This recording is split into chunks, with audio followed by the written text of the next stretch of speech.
Hi friends, I am Ankit and today I will show you how to hide Facebook friend list. Friends, if you want to hide your Facebook friend list from general public on Facebook, then you need to press on these three lines. Now here press on settings and privacy. Now press on settings. Now here you need to scroll it little down and you will find how people find and contact you. Press on it. Now here you need to press on who can see your friend list.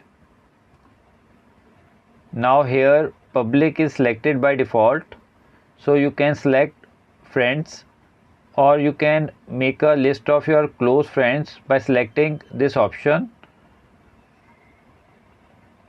or you can also select only me.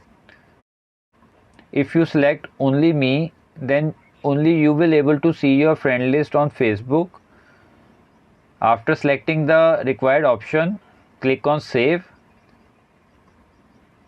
Now friends, as you can see, now who can see your friend list is changed to only me. So friends, like this you can very easily hide Facebook friend list. I hope you find this video useful.